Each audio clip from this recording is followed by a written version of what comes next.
ابراہیم علیہ السلام توحید کے امام کے طور پر کس طریقے سے وہ سامنے آئے اور انہوں نے کس پیشن کے ساتھ اپنے مخالفین کو للکارا. اذ قال لابیہ، جب انہوں نے اپنے باپ سے کہا، وقومہ، اور اپنی قوم سے، ما هذه التماثیل التي انتم لها عاکفون، یہ کیا مورتیاں بنائی ہوئی ہیں جن کی تم ہر وقت پوجا پاٹ کرتے رہتے ہو، ان کے اوپر اعتکاف اور دھیان رکھ کے مراقبہ کر کے ان بتوں کے اوپر بیٹھے رہتے ہو، یہ کیا چیزیں بنائی ہوئی ہیں؟ اس کو کیا پتا بابا ہوتا کیا ہے. بابا اپنے زمانے میں ایک زمانہ ہوتا ہے، بابا اپنے جہاں میں ایک جہاں ہوتا ہے، اس کا وکری ایک جہاں ہوتا ہے. اب اس کے جواب میں کوئی علمی دلیل ہونی چاہیے تھی نا، کہ یہ ہمارے پاس سند ہے، دیکھو اللہ کی طرف سے کتاب نازل ہوئی ہے، اس میں یہ سند نازل ہوئی ہے. لیکن جب کتاب کی باتیں نہ ہوں، جب آپ کو قرآن حکیم سے حوالہ دیا جائے، صحیح بخاری اور صحیح مسلم سے حوالہ دیا جائے، اور آپ اس کے جواب میں یہ کہیں کہ ہمارے بزرگ بابے یہی کرتے آئے ہیں، یہ جواب آپ کو ملے اگر، تو پریشانی اور ٹینشن لینے کی ضرورت نہیں ہے. ہمارے جد امجد سیدنا ابراہیم علیہ السلام، جن کی ملت کی پیروی ہمیں حکم دیا گیا ہے، ان کو بھی یہی جواب ملا، اور وہ آپ دیکھ لیجیے. قالوا وجدنا آباءنا لها عابدین، انہوں نے کہا ہم نے تو اپنے آباء و اجداد بزرگ بابوں کو ان بتوں کی عبادت کرتے ہوئے پایا ہے، اسی تو شروع تو انج کرنے ہیں، ہمارے بزرگ تو شروع سے یہ کرتے آ رہے ہیں، یہ آپ نے کون سی نئی بات نکال لی ہے؟ اب ابراہیم علیہ السلام نے بھی نا صحیح پیشن کے ساتھ بات کی. اب ہونا چاہیے تھا نا، اب اس کے جواب میں کیا ہونا چاہیے تھا؟ ان کو پازیٹیولی سمجھانا چاہیے تھا نا. ہمیں بھی لوگ کہتے ہیں جی آپ ذرا پازیٹیولی سمجھائیں، ہم کہتے ہیں ہم ابراہیمی ہیں. وہ مثال دیتے ہیں موسیٰ علیہ السلام کی، کہ موسیٰ علیہ السلام جب دعوت کے لیے گئے فرعون کے پاس، اللہ نے کہا نرمی سے بات کرنا. آگے سے فرعون نے کہا کہ بتاؤ کہ ہمارے آباء و اجداد کا کیا بنے گا. پچھلی صورت میں ہم پڑھ چکے ہیں نا. تو حضرت موسیٰ علیہ السلام نے کہا کہ میرے رب کے پاس تمہارے آباء و اجداد کا علم ہے کہ ان کے ساتھ کیا ہو رہا ہوگا. یعنی اگر وہ یہ کہہ دیتے کہ وہ بھی گمراہی کی موت مر گئے ہیں، تو موسیٰ علیہ السلام کے ساتھ بھی وہ ایسا معاملہ کر دیتے کوئی. تو یہاں پر آپ دیکھ لیں کہ حضرت ابراہیم علیہ السلام، یہ امت ابراہیمی، یہ امت محمدیہ صلی اللہ علیہ وسلم ابراہیمی پیٹرن پہ ہے. یہاں کوئی کمپرومائز نہیں ہے اس حوالے سے. الحق مر، حق کڑوا ہے، سننے میں بھی اور سنانے میں بھی بڑا مشکل کام ہے. تو ہم ہیں ابراہیمی، ہمیں موسیٰ علیہ السلام کی مثال نہ دیں، ہم ابراہیمی ہیں، ہمیں ابراہیم کی مثال دیں. کہ ابراہیم علیہ السلام کو جب ان کے مخالفین نے کہا کہ ہم نے تو اپنے بزرگ بابوں کو بغیر رفع دین کے نماز پڑھتے ہوئے پایا ہے آج کے دور کے اعتبار سے، تو سانو بخاری مسلم تو حدیث پہ دسنا ہے آج کے دور کے اعتبار سے. بالکل سیم چیز ہے، انالوجی تو وہی بنے گی نا. تو ابراہیم علیہ السلام نے جب اکیلے خدا کی دعوت بلند کی، تو ان کے مخالفین نے کہا ہم نے اب تو اپنے بزرگ بابوں کو جو ہے وہ اس کے اوپر پایا ہے. اب ہونا چاہیے تھا ابراہیم علیہ السلام ذرا پازیٹیولی ڈیل کرتے ہیں، تک انہوں نے کیتا کیا ہے، کیسا ٹیکا لایا ابراہیم علیہ السلام نے. قال لقد كنتم انتم وآباؤكم في ضلال مبين. ابراہیم علیہ السلام نے کہا کوئی شک ہی نہیں ہے، تم سب کے سب، میرا باپ بھی اور پوری قوم بھی، وآباؤكم، تمہارے سارے بزرگ بابے، فی ضلال مبین، بہت ہی کھلی گمراہی کے اندر. اس کو کیا پتا بابا ہوتا کیا ہے. بابا اپنے زمانے میں ایک زمانہ ہوتا ہے، بابا اپنے جہاں میں ایک جہاں ہوتا ہے، اس کا وکری ایک جہاں ہوتا ہے. یہ پازیٹیو دعوت. اگر ہم یہ کہتے ہیں کہ آپ جب ہم سے کوئی اختلاف کرتا ہے، کوئی بریلوی، دیوبندی، اہل حدیث، شیعہ، اور ہم اس کی غلطی کتاب و سنت کے دلائل پر نکالتے ہیں، اور آگے وہ ہمیں حوالہ دیتا ہے کہ جی احمد بریلوی صاحب یہ لکھ کے گئے ہیں، اور کوئی کہتا ہے جی اشرف علی تھانوی صاحب نے یہ لکھا ہے، اور کوئی کہتا ہے جی امام ابن تیمیہ نے یہ لکھا ہے، اور کوئی کہتا ہے جی ساجد نقوی صاحب یہ فرماتے ہیں، اور کوئی کہتا ہے جی ساجد میر صاحب یہ فرماتے ہیں، اور کوئی کہتا ہے حافظ سعید صاحب یہ فرماتے ہیں، اور کوئی کہتا ہے جی الیاس قادری صاحب، ڈاکٹر طاہر القادری صاحب، اور کوئی کہتا ہے جی طارق جمیل صاحب یہ فرماتے ہیں. تو ہم کیا کہیں گے ان کے مقابلے پر؟ لقد کنتم انتم وآباؤکم فی ضلال مبین. کوئی شک ہی نہیں ہے کہ تم سب کے سب، تمہارے بزرگ بابے بھی کھلی گمراہی پر تھے. اس کیس میں یعنی ہم کو کیٹیگوریکل ڈیسیژن نہیں کہہ رہے، اس کیس میں بزرگ بابوں کا حوالہ نہ دو، علمی دلائل کے ساتھ اپنی بات سامنے رکھو. اور میں نے اسی کے لیے ایک ٹرم بھی ڈیوائز کر دی ہے، سنی اور ٹنی کا فرق. ایک بکش مسلمان ہے جو کتاب و سنت کے دلائل کے اوپر چلتا ہے، جس کو آپ دلائل پیش کرتے ہیں تو وہ کہتا ہے سمعنا و اطعنا، وہ ہو گیا سنی. اور ایک ہے سنا کے سنی، کوئی دلیل نہیں، وہ سنی ہو گیا، ٹن ہو گیا، جنہوں کہتے ہیں اسٹیگنیشن کنڈیشن میں. اس کو میں نے نام دیا ہے نان بکش بلائنڈ مسلم ٹنی. تو بھائی سنی بڑھو ٹنی نہ بڑھو. اب یہ یہاں پر بھی یعنی ابراہیم علیہ السلام نے کہا تسی سارے ہی ٹنی ہو, تسی بھی تہاڈے بزرگ بھی سب کے سب کھری گمراہی میں تھے. منوس تجھے کیا پتا داتا حضور ہے کیا, تجھے کیا پتا سلطان الہند کیا ہے منوس آدمی. قالوا اجئتنا بالحق ام انت من اللاعبین, انہوں نے پوچھا کیا تم ہمارے پاس کوئی حق لے کر آئے ہو اے ابراہیم. اب ان کا دماغ ذرا کھلا نا, جب اتنی سخت بات سنی, کوئی اتنی سخت بات ابراہیم کر رہا ہے اپنے باپ کے ساتھ بھی اور اپنے قوم کے لوگوں کے ساتھ, تو انہوں نے کہا اچھا یہ بتاؤ کوئی ہے اگر اچھی بات تو ہمیں بتاؤ. یہاں بھی لوگ کہتے ہیں دسو جو دسی دی مندے کوئی نہیں, ٹھیک ہے نا. یہاں بھی کہتے ہیں جناب کوئی شے ہے تو کاٹ کے دسو, جو کاٹ کے دس دینے مندے کوئی نہیں. تو یہ بڑا ماننے والے لوگ تو کوئی اور ہوتے ہیں, دیکھ کے ماننا, بات کو ایکسپٹ کر لینا بڑا مشکل کام ہے. تو انہوں نے بھی بڑے کانفیڈنس سے کہا کہ ہے کوئی حدیث بخاری مسلم تو کاٹ کے دسو سانو جناب. ام انتم من اللاعبین, کہیں آپ ہمارے ساتھ دل لگی تو نہیں کر رہے. یعنی ہمیں بھی لوگ کہہ رہے ہوتے ہیں واقعی یہ بخاری مسلم میں لکھا ہوا ہے, ہمارے بزرگوں نے تو ہمیں نہیں بتایا تھا, اور بھائی کوئی دل لگی نہیں کر رہے. ابراہیم علیہ السلام نے کہا کوئی دل لگی نہیں کر رہا ہوں. اب یہ سنو, قال بل ربکم رب السماوات والارض, وہ فرمانے لگے میں کوئی دل لگی نہیں کر رہا, بلکہ تمہارا رب تو ہے جو آسمانوں کا اور زمین کا پیدا کرنے والا رب ہے. الذی فطرہن, جس نے ان سب چیزوں کو پیدا کیا, کریشن ایکس نہیلو کی, عدم محض سے وجود بخشا اس پوری کائنات کو. وَأَنَا عَلَىٰ ذَلِكُمْ مِنَ الشَّاهِدِينَ, اور اس سچائی کے اوپر سب سے پہلے میں گواہی دیتا ہوں کہ یہ تمہارے سارے جھوٹے خدا ہیں, اصل خدا وہ ہے جس نے زمین و آسمان کو پیدا فرمایا. اس کو کیا پتا بابا ہوتا کیا ہے. بابا اپنے زمانے میں ایک زمانہ ہوتا ہے, بابا اپنے جہاں میں ایک جہاں ہوتا ہے, اس کا وکری ایک جہاں ہوتا ہے. وَتَاللَّهِ لَأَكِيدَنَّ أَصْنَامَكُمْ بَعْدَ أَن تُوَلُّوا مُدْبِرِينَ, اور ابراہیم علیہ السلام ظاہر ہے اس ٹائم جوانی جوش پہ توحید کا جذبہ دل کے اندر امڑ آیا ہوا ہے, اور وہ کہتے ہیں کہ میں ضرور بندوبست کروں گا تمہارے ان بتوں کا, بعد ان تولوا مدبرین, جب کہ تم یہاں سے پیٹ پھیر کر چلے جاؤ گے. وہ باقی جگہ آتا ہے پھر قرآن حکیم میں, وہ کسی اپنے اینول گیدرنگ میں گئے ہوئے تھے, یعنی وہ سب کے سب اکٹھے ہو کر چلے گئے پورے, وہ کوئی اینول گیدرنگ ہوتی تھی جس میں پوری قوم جو ہے وہ اپنے علاقے سے نکل کے کہیں اور پر جمع ہوتی تھی, کہیں کسی میدان میں, اور وہاں پہ وہ ان کی ایکٹیویٹیز ہوتی تھی. اور ابراہیم علیہ السلام نے اس وقت جو ہے وہ اپنا کوئی عذر پیش کر دیا کہ میں تمہارے ساتھ نہیں جا سکتا. ابراہیم علیہ السلام وہیں پر رک گئے, اور انہوں نے کہا اب موقع غنیمت ہے کہ ان کے ساتھ کام ڈال دیا جائے.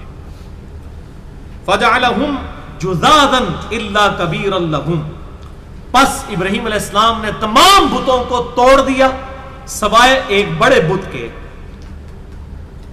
لَعَلَّهُمْ إِلَيْهِ يَرْجِعُونَ, تاکہ وہ اس کی طرف لوٹیں اس معاملے میں. یعنی انہوں نے سارے بتوں کو توڑ کے, جو ہمیں پھر ڈیٹیل کے ساتھ ملتا ہے کہ وہ جو کلہاڑا تھا نا توڑنے والا, وہ بڑے بت کے کندھے کے اوپر رکھ دیا, اس کو سلامت رہنے دیا, ساروں کو توڑ دیا, اس کو سلامت, کیونکہ اب انہوں نے ان کے ساتھ انٹلیکچولی ان کو بات سمجھانی تھی.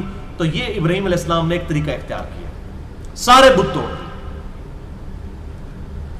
قالوا من فعل هذا بآلهتنا انه لمن الظالمین, جب وہ واپس آئے سارے بت ٹوٹے ہوئے دیکھے, انہوں نے کہا کس نے ہمارے آلہہ ہمارے خداؤں کے ساتھ یہ حرکت کی ہے, وہ تو بڑا ہی ظالم ہے. حالانکہ ان کو یہ چاہیے تھا کہ وہ اپنے اوپر غور و تفکر کرتے کہ جو بت اپنی حفاظت ہماری غیر موجودگی میں نہیں کر سکے, انہوں نے ہماری کیا حفاظت کرنی ہے. یہاں پر بھی عجیب و غریب لوگوں نے قصے کہانیاں جناب مشہور کیے ہوتے ہیں, جی فلاں جناب بزرگ کے مزار کے اوپر جناب ادھر جناب کوئی چلا جائے تو کوئی شے ادھر چک لیتے, انا ہو جاتا ہے. وہ ایک وہ شیشم کی ٹالی والا واقعہ بھی آپ کو پتہ ہے کچھ عرصہ پہلے آیا تھا, جو ٹالی نہیں پنن دیتے. تو اس قسم کی باتیں لوگوں نے مشہور کر دی ہوئی ہیں میرے بھائی. یہ ساری کی ساری چیزیں اب میڈیا کی برکت سے قیامت تک انشاءاللہ یہ سارے جو ڈھونگ رچائے ہوئے تھے نا انہوں نے, اب یہ انشاءاللہ تعالی میڈیا کی برکت سے ننگے ہوتے چلے جائیں گے. اب کوئی بزرگ اس طرح کا جو یہ دعوے کرتے تھے جھوٹے, کوئی اس طرح کی چیز نہیں دکھا سکے گا انشاءاللہ. اس کی وجہ یہ کہ ہے ہی پہلے بھی ساری جھوٹی باتیں تھیں, ورنہ یہ اب بزرگ, اب تو ضرورت تھی بزرگوں کی, عراق کو بچاتے, شام کو بچاتے, فلسطین کو بچاتے, افغانستان کو بچاتے, پاکستان کو بچاتے. یہاں حالت یہ ہے کہ بزرگوں کے اپنے مزارات کے اوپر آ کے بم مار کے چلے جاتے ہیں. بزرگ تو اپنی حفاظت نہیں کر سکتے. منوس تجھے کیا پتا داتا حضور ہے کیا. اور پھر یہاں پر اگلے دن جناب وہ مجھے میسج آیا جی تحفظ اولیاء کانفرنس ہو رہی ہے، اور جناب وہ پریس کلب کے باہر جو ہے وہ دھرنا دیا جائے گا تحفظ اولیاء کانفرنس، یعنی اولیاء کی حفاظت ہوں تسی کرنی ہے. پہلے تسی کہتے سو بزرگ ساڑی حفاظت کر دینے، اب اولیاء اللہ کی آپ نے حفاظت کرنی ہے، ان کے مزارات کی آپ نے حفاظت کرنی ہے. بزرگ جو اپنا مزار نہیں بچا سک رہے، ہم کنڈیم کرتے ہیں، اس طرح کی حرکتیں نہیں ہونی چاہیے. لیکن اس کا دوسرا پہلو بھی ہے کہ پھر میں نے ان کو کہا میرے بھائی یہ آپ جو احتجاج پریس کلب کے باہر کر رہے ہیں نا، یہ بزرگوں کی مزاروں کے باہر جا کے کریں کہ اتنے نذرانے چڑھائے آپ کے درباروں کے اوپر، تسی اپنا مزار کی حفاظت نہیں کر سکے. اللہ لو کتنے ستے سو، مطلب ان سے احتجاج کریں نا. آپ پریس کلب والوں سے کیوں احتجاج کرتے ہیں؟ جا کے ان کے سامنے کھڑے ہو کے گورنمنٹ سے احتجاج کیوں کرتے ہیں؟ بزرگوں سے کریں جن کے بارے میں آپ کا یہ دعویٰ تھا یہ آپ کی حفاظت کرنے والے ہیں، وہ تو اپنی حفاظت نہیں کر سکے. سب جھوٹ مشہور کیا ہوا ہے. اس طریقے سے کوئی چیز نہیں ہوتی. ابراہیم علیہ السلام نے بھی یہ کیا، سارے بت توڑ دیے. یعنی آج کے دربار پہ آپ سمجھے کہ آج کے حساب سے سارے دربار انہوں نے توڑ کے تو ایک بڑے دربار کے اوپر جا کے تو وہ کلہاڑا رکھ دیا، بلڈوزر جا کے اتنے کھلا دیتا انہوں نے. قالوا سمعنا، اب انہوں نے کہا یہ بڑا ظالم ہے جس نے بھی ہمارے بزرگوں کے ساتھ یہ کچھ کیا ہے، جس نے مزار گرائے نے، بڑا ظالم ہے بت جنہیں توڑے نے. قالوا سمعنا فتى يذكرهم يقال له ابراہیم، انہوں نے کہا ہم نے ایک نوجوان کو یہاں سنا تھا، ایک کالی داڑھی والا نوجوان. ایک مولوی اٹھیا نواں اسلام دے نا تے انہیں اسلام دا پردہ اڑے ہے. آپ شاید محمد علی مرزا کی بات کر رہے ہیں؟ انجینئر محمد علی مرزا آندا ہے نا بابے نو میں جاننا. ایک نوجوان کو سنا تھا، وہ ہمارے بزرگوں کا بڑی بدتمیزی سے ذکر کرتا تھا. یہ دیکھنے سیم الفاظ موجود ہے. یقال له ابراہیم، اس کو ابراہیم کہا جاتا ہے. یہ سیم اینالوجی یہ پوری اس فیز سے مجھے بھی گزرنا پڑتا ہے.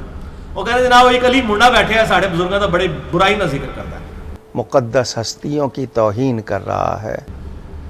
سیم وہی اینالوجی ہے. آج بھی جو ابراہیمی ہوگا نا اس کو انہی فیزز کے ساتھ گزرنا پڑے گا. تو کہتے ہیں کہ ہم نے ایک نوجوان کو سنا تھا جسے ابراہیم کہا جاتا ہے، اس کا نام ابراہیم ہے، وہ بڑے برے انداز سے ہمارے ان بتوں کا بزرگوں کا ذکر کرتا تھا. قالوا فأتوا به على اعین الناس لعلهم يشهدون، تو کہنے لگے تو اسے پکڑ کر لاؤ تاکہ لوگوں کے سامنے پیش کریں اور اس کے متعلق کوئی شہادت دے سکے. قالوا اانت فعلت هذا بآلهتنا یا ابراہیم، تو ان ساروں نے کہا کہ اے ابراہیم کیا تو نے ہمارے بزرگوں کے ساتھ، ان بتوں کے ساتھ، ان جھوٹے خداؤں آلہہ کے ساتھ تو نے یہ حرکت کی ہے؟ یہ سارے بت تو نے توڑ دیے. تو یہاں پہ ابراہیم علیہ السلام نے کہا قال بل فعلہ کبیرہم، بلکہ ان کے بڑے نے کیا ہوگا. وہ یہ سمجھے کہ ابراہیم ہمیں کہہ رہے ہیں کہ ان بڑے بت نے کیا ہوگا، اور ابراہیم علیہ السلام کہہ رہے تھے یعنی میں ان کا بڑا، ان سے زیادہ طاقتور جس نے ان کے ساتھ کام ڈال دیا.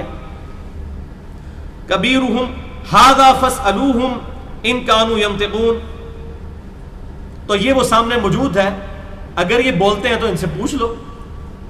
یعنی جو بت ٹوٹ گئے ہیں ان سے بھی پوچھو کہ تو ہم کہنے مارے ہیں حضرت صاحب، تو جڑا بڑے حضرت صاحب نے انہوں پوچھو کہ تو اسی طرح نہ کام پایا، پوچھو. منوس تجھے کیا پتا داتا حضور ہے کیا؟ فرجعوا الى انفسہم، تو لاجواب ہو کر اپنے دلوں میں غور کرنا شروع کر دیا. اب ان کو پتا تھا کیا جواب دیں اس کا.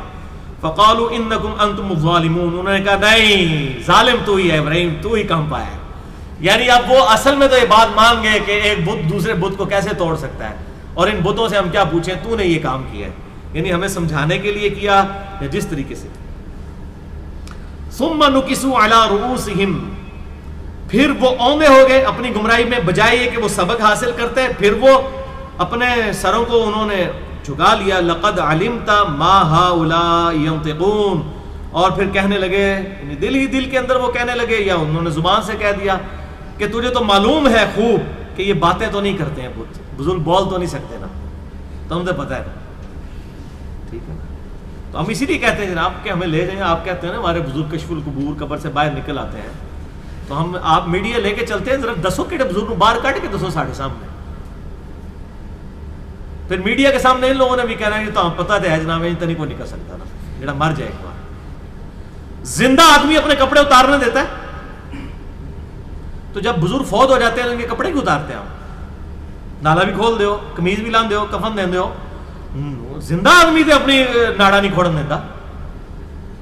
خدا کے لیے ڈر جائے اللہ سے. وہ زندگی آخرت کی زندگی ہے، دنیا سے ان کا کوچ ہو چکا ہے. اب جو مر چکا، اسی سورۃ الانبیاء کی 95 نمبر آیت میں آئے گا، جب ہم کسی بستی کو ہلاک کر دیں تو حرام ہے اس کے لیے کہ وہ دنیا میں واپس آ جائے. کبھی ایسا نہیں ہو سکتا, نیور. اچھا, اب انہوں نے یہ بات کرتے ہوئے کہا تم خوب جانتے ہو یہ بول تو نہیں سکتے. قال افتعبدون من دون اللہ ما لا ينفعكم شيئا ولا يضركم. یہ اب یونیورسل ٹروتھ انہوں نے بول دیا جس کے لیے انہوں نے یہ پورے کی پوری پلاننگ کی تھی.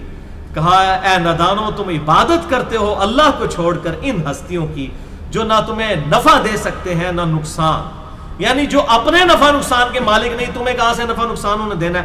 اُفِّل لَكُمْ وَلِمَا تَعْبُدُونَ مِن دُونِ اللَّهِ. اے دوسرا فتویٰ آیا جے, اے ابراہیمی اپروچ ہے جی, پازیٹیو انداز میں کریں, اے پازیٹیو انداز ہے.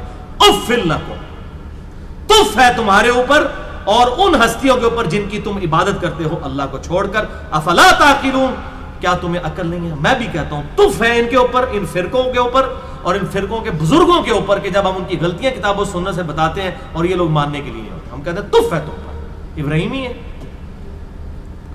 اب اس کے جواب میں وہی کچھ ہوتا ہے, یعنی مجھے بھی وہ دھمکیاں دیتے ہیں نا. یاد رکھ اگر آئندہ تو خواجہ معین الدین چشتی اجمیری تے داتا گنج بخش علی اجمیری دے اتے کوئی ایسا تبصرہ نہ زیبا کیتا, تینوں اگے ٹکرے نے مولوی اور ہون تینوں ٹکرے گا نصیر الدین نصیر گولڑوی دا غلام. اساں تینوں یہ نہیں کہنا کہ تو اعلان کر, اساں تیرے بوے تے انج ہونا ہے جویں آن دا حق ہوندا ہے. اسی علی حجویری دا لنگر بھی کھادا ہے تے خواجہ معین الدین چشتی اجمیری دا لنگر بھی کھادا ہے. اب یہاں پہ دیکھیں ابراہیم علیہ السلام کو کیا دھمکی دی ہے, اور پھر انہوں نے دھمکی ایگزیکیوٹ بھی کی. قالوا حرقوه, کہا سب نے یک زبان ہو کر کہ اسے جلا ڈالو. وانصروا آلہتکم, اور مدد کرو اپنے بزرگوں کی. تو عوام کو بھی چاہیے کہ جو ہے ایسے اس کی باتوں کو لے کے FIR کٹوائیں. یعنی بزرگوں نے تہاڈی مدد کوئی نہیں کرنی, اور بزرگاں دی مزار ہی بچا لو تسی, ان بتوں کو آپ بچا لیں, ان کی مدد کرو, بزرگوں کی مدد کرو اور یہ ابراہیم سے جان چھڑا لو. ان کنتم فاعلین, اگر تمہیں کچھ کرنا ہی ہے. یعنی بجائے کہ نویں بت بناؤ, پہلے بھائی جی ابراہیم دا بندوبست کرو ورنہ دے پھر پان دے گا. تو انہوں نے ظاہر ہے کہ ان کو پھر آگ میں ڈالا. ابراہیم علیہ السلام کے ساتھ معجزانہ طور پر یہ معاملہ ہوا. قلنا یا نار کونی بردا وسلاما علی ابراہیم, تو ہم نے حکم دیا اے آگ ٹھنڈی ہو جا ابراہیم پر, اور ٹھنڈی بھی ایسی نہیں کہ ٹھنڈی برف ہو جا بلکہ سلامتی بن جا علی ابراہیم, ابراہیم علیہ السلام پر. وَأَرَادُوا بِهِ كَيْدًا, اور انہوں نے ابراہیم کو تکلیف پہنچانے کے لیے چال چلی. تو جلدی سے مرزا جونیئر کے بارے میں FIR کٹوائیں, درخواستیں دیں اور پوری کمپین چلائیں. فَجَعَلْنَاهُمُ الْأَخْسَرِينَ, لیکن ہم نے ان کو ہی ناکام کر دیا. وَنَجَّيْنَاهُ وَلُوطًا إِلَى الْأَرْضِ الَّتِي بَارَكْنَا فِيهَا لِلْعَالَمِينَ, اور ہم نے ابراہیم علیہ السلام کو بھی نجات دی اور ان کے بھتیجے لوط علیہ السلام. یہاں سے اندازہ ہو گیا آپ کو, ایک لوط ہی ان پر ایمان لے کر آئے تھے یا ان کی بیوی بچے. سورۃ العنکبوت میں آتا ہے ایک لوط ان پر ایمان لے کر آئے, ان کو بھی اللہ نے پیغمبر بنا دیا. ہم نے ان کو اور لوط کو نجات دے دی اس بابرکت زمین کی طرف, یعنی شام کی سرزمین کی طرف, جو اللہ تعالیٰ نے انبیاء کا مسکن بھی بنایا اور ویسے بھی دنیاوی اعتبار سے بھی زرخیز زمین تھی وہ.